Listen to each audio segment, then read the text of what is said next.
But overall, like that first corner accident, my gosh, like, whoa, right out the gate, you're just like, man, Yeah. boy, that sucks for literally everyone involved. Like, you're just like, you hated every single person. You're like, well, they've all had rough, like, well, Tom, it's his rookie year. Ryan, you're just like, nah, that's brutal, no matter who you are.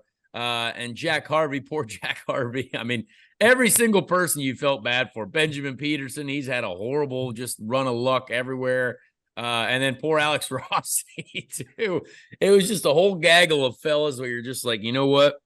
These guys shouldn't go gambling anytime soon. They're not feeling lucky right now. Or maybe they should, because their luck couldn't get any worse. Well, so flip it around.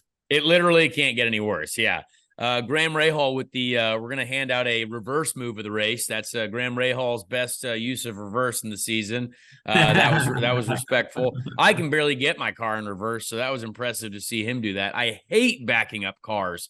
And if I have to back up an IndyCar, goodness gracious, we can't see crap out of those mirrors. So impressive. I think that's a real testament to Graham being a dad, right? Because he's probably driving vans more now, bigger cars, or Porsches that are vans, or Ferraris that are vans.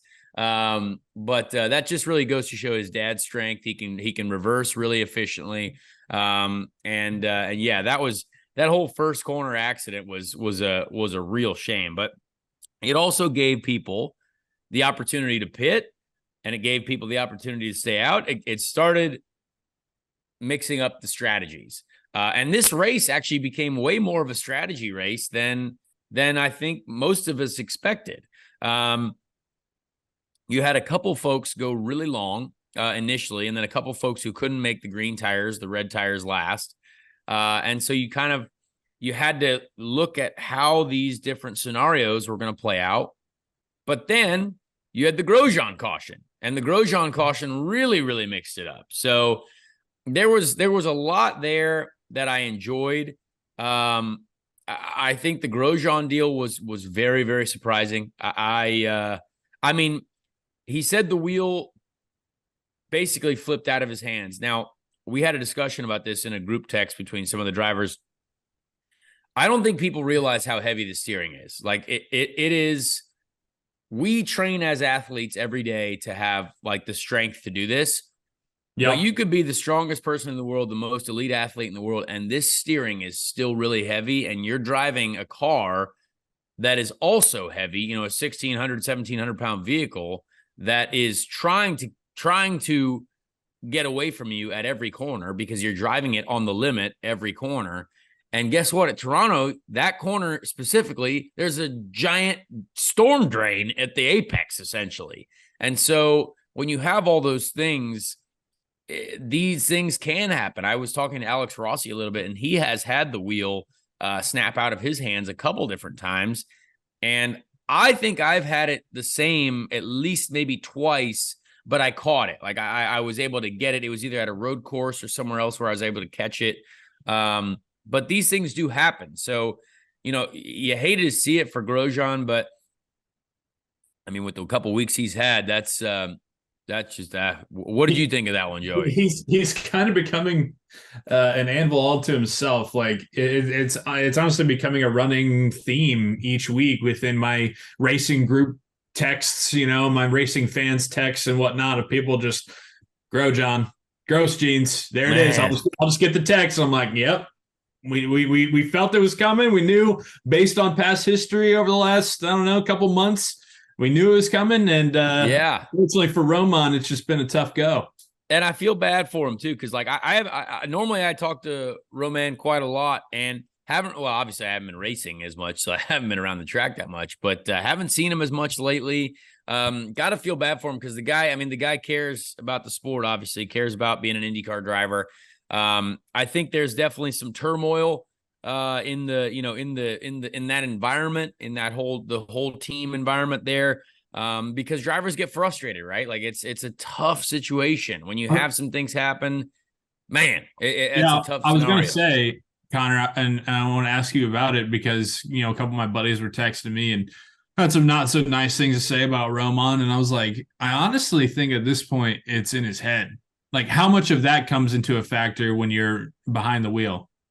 Well, I mean, For me, I've always been able to get my head dedicated to what I'm doing because I spend a lot of time with a psychological coach as well. And like either way, no matter what else is going on in your life, no matter what else is going on in the sport day to day, when you strap into that race car, you have to know and you have to be convinced that you are going to do the absolute best job that you can do as a driver that day, every lap, every turn. And it doesn't matter if the car sucks that day. It doesn't matter if it's the best car ever. You have to do the best. If it's a 10th place car, you're going to do the best job that you can do to end up 10th. Now, there's obviously other outside factors, pit stops, people crashing, all kinds of stuff. But sometimes, like I'm sure that every person is different. Everyone's brain works differently. There are scenarios where like, man, if you've had a lot of stuff going on, we're all humans and humans can be affected by things mentally, physically, all that stuff from outside environments. And so I don't know what's going on over there.